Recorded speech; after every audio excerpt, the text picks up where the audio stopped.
Okay, campers, George Durkee, Geography 66 at Columbia College, back with part two of our assignment to create a life expectancy map, which, if you remember, we'll use to build the story map demoed by John Nelson in his map choreography demo.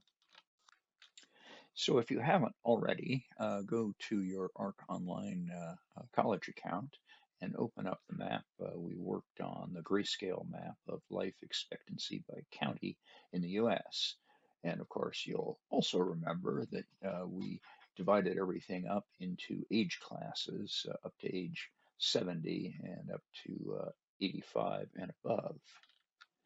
And then we applied a grayscale color ramp to each of those age classes.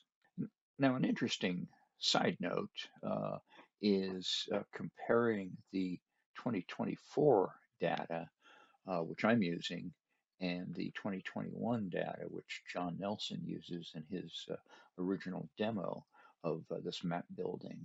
And you'll actually notice that mortality has actually increased, or the age has gotten lower in a number of counties. Now, of course, this period encompassed the COVID epidemic, as well as what they call deaths of despair or depression related to drug use and things like that. So, uh, it just shows the power, the comparison between those two, the power of being able to visualize data, and something like that pops out. Now, of course, we don't know the reasons, we just see the data, but that sort of thing makes it a subject to pursue with further research.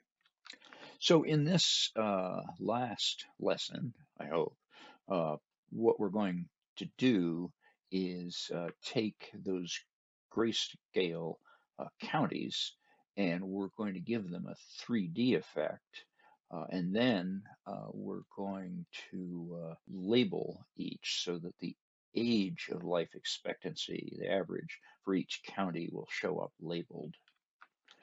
Now, as before, when we talk about the various assignments we do, this may not be something you're interested in or will ever do or whatever, but we're, of course, learning new techniques that you'll be able to apply everywhere. And again, being able not only to visualize data, but also to emphasize it with, as we'll show you, this 3D effect is pretty cool. It helps the data just pop out and become obvious. So step one is to use the effect tool to change each, to apply drop shadow to each county age class. Okay, so highlight the top age 85 plus, and then go over here and go to effects. And here you have a whole bunch of pretty interesting effects you can apply to data. We're going to use the drop shadow, but as always, experiment around with different things just to see what they do. And we're going to turn on drop shadow, and then we're going to increase the width of the drop shadow to about 4. And again, you can fool around to see what kind of effect you get. And we're actually going to turn off automatically adjusting based on scale, so that maintains consistency as you zoom in and out. And then we're going to do that to every one as we go down here. Turn on the drop shadow, increase to 4, it stays that, which is good, and then turn off the scaling. Next one, same thing, turn it on, and up to 4, it's already there. Then turn that off, 70 to 75, more drop shadow. And last one,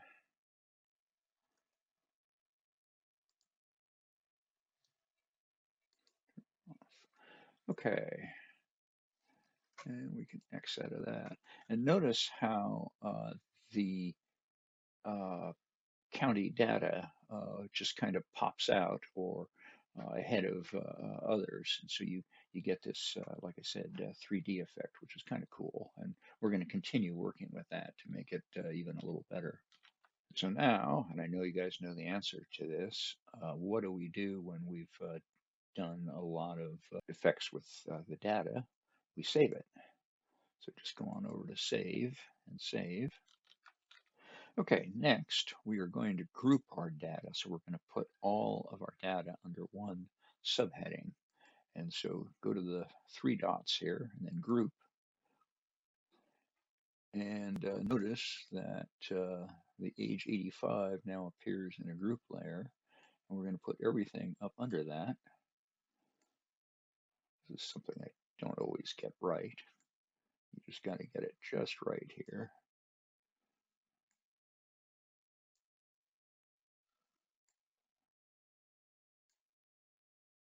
And we're also going to rename the group layer. And let's call it US Life Expectancy by county. Okay. Next, it's going to be back to the effects page, but by highlighting our group layer as a whole, we'll change everything at once here.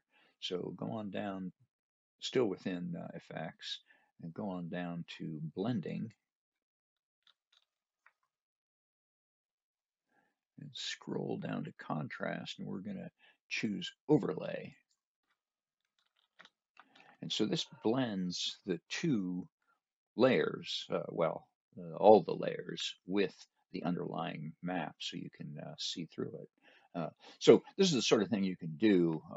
Those of you who take my fire mapping or really any mapping in the spring, we use transparency, but you can actually use blending to see the underlying data when you put a top layer on, like a polygon or anything, and you want to combine the two layers and see underneath. So that's a good technique to know. And again, I encourage you to go through a number of these effects and just see what they do so you can use them perhaps for other data manipulation. Okay, so let's get out of effects and layers. And now we're going to add even more data. So it's back to add data and browse layers. And we're going back to Living Atlas and search for human geography. And we're going to add two. We're going to add human geography, the dark label, and human geography, the dark base. Or I'm sorry, dark detail right below it here. And notice that adds county and state lines in there, as well as place names, which you may remember we chose just the basic imagery map earlier that doesn't have place names, so we just added them. Okay, click out of that, and let's bring up layers again. Now, here's another trick here. We're going to move each of those layers to make it part of the base map. So go ahead and move to base map, and then we'll bring up the base map. And now we'll move those up into the reference layer. So just move it up there. And we want the label on top. And while we're here, let's save. save a lot because sometimes you mess things up, and you know you can at least go back to your last good map so that, you know, if you've really messed up, you can just close it out without saving and then open it up at the last good point you had. Also, of course, if your machine crashes, if software crashes or whatever, you don't lose a whole lot of work. Now, the reason we've moved the reference layers up to the top, of course, is that they'll now always be on the top of your imagery. And as I've said before, those are pretty much the same labels and detail that you get had you chosen the imagery hybrid, uh, but you get to choose specifically what kind of labels and detail they look like. So now it becomes a matter of aesthetics on how we want all this to look. So once again, staying within effects, let's try use the multiply effect for the detail here, the state and county boundaries. So let's see what that does. Makes it a little darker.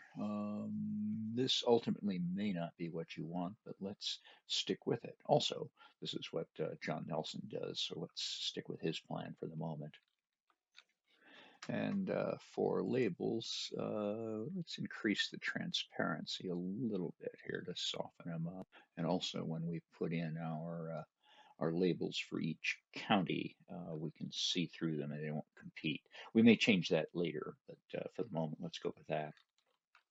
So what we've ended up with here is sort of peaks and troughs, where peaks are the high life expectancy and the troughs are the areas low life expectancy. And you can also, you know, again, with data like this and visualizing it, you can make assumptions or at least reason for, say, further research based up on this. Okay, next we are going to label each. And this is something John just does and magically appears, but it takes a little bit more to do that. So let's yet again save and go back to the layers.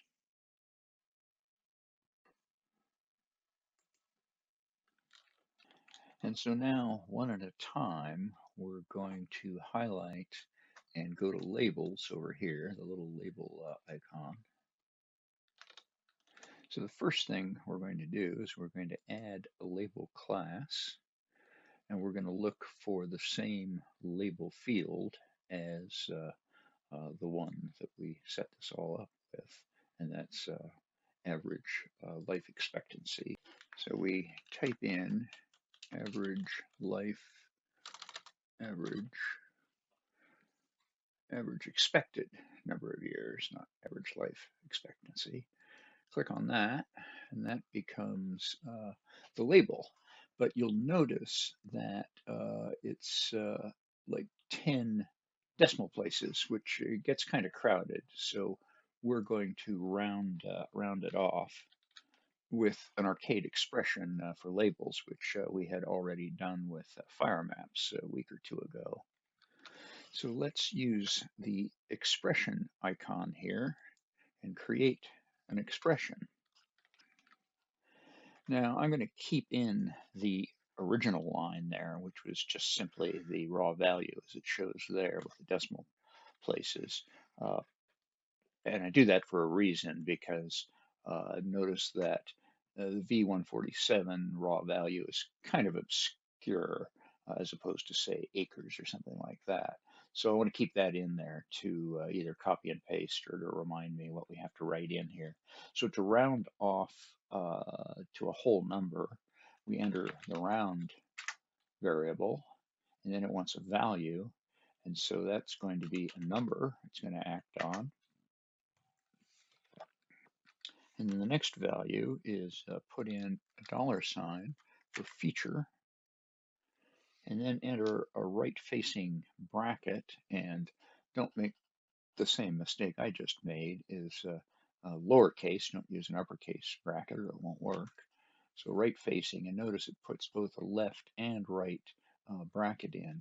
And here you enter a quote and it puts the double quotes in. So it kind of knows what it's doing here. So here we just enter V147 underscore raw value, and it's got the end bracket there. And so you just use the right uh, arrow key and get out of that. And notice that that's when it lights up and says done, which shows you've done it correctly. But we're going to delete line 1 and bring it on up.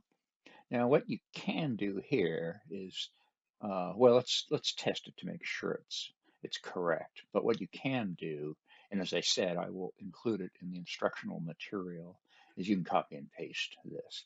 But let's do it a second time, and just to get a feel for it.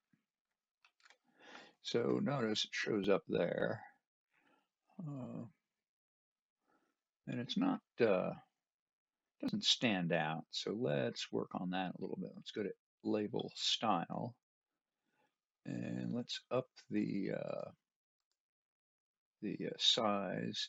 Let's try bold, Arial bold. And so that pops out a little bit better there. You can play around with typefaces and see if something works better, but we're not looking for the perfect map here. So just go with that. But it's always good to fool around, especially if you're new at this, just to get a feel for what different symbols and sizes and typefaces look like. Okay, we'll do it for the age 80 to 85 range, and then you guys can just continue the rest of the way. So once again, add label class, and then we'll fill in average life expectancy.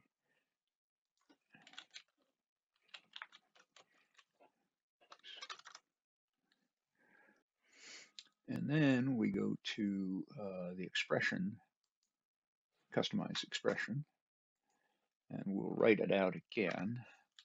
So round number, and then the value for that, which is going to be feature $, and then a right facing bracket, and then the double quotes is entered in when you enter just a single quote.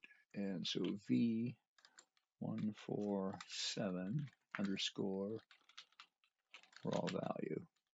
Okay, and so it shows up done, which means it should be successful. So again, let's get rid of the top one there. So delete and delete again. And here you can just go ahead. We'll assume we've done it right twice. You'll find out in a moment. So you could copy that or copy the text from the YouTube liner notes or from my assignment page, whichever. Anyway, and then you can just copy and paste the rest of the way in. So go ahead, done. And it rounds those out. Let's once again do the style, go bold, and just up it just a bit here. There it is, 15. Okay, so that shows up pretty good. Okay, so you guys go ahead and do the last 3 age classes the same way. And with any luck, you'll end up with each county marked with the life expectancy for that county and with the label, the number rounded off. One thing I didn't mention was setting the zoom level. And so right now it's kind of scattered. They're not all even, but you can set the zoom level. So for instance, we probably don't want to show labels when we're looking at the entire country. It might get a little crowded for all of them. Although, you know, as I have it now, it's only a couple of them that show, but highlight the age class and then just one at a time. You can set it to a zoom level that makes sense. So I'll just lower them all just a little bit to what they call country level, but you can lower it to state or whatever makes sense to you.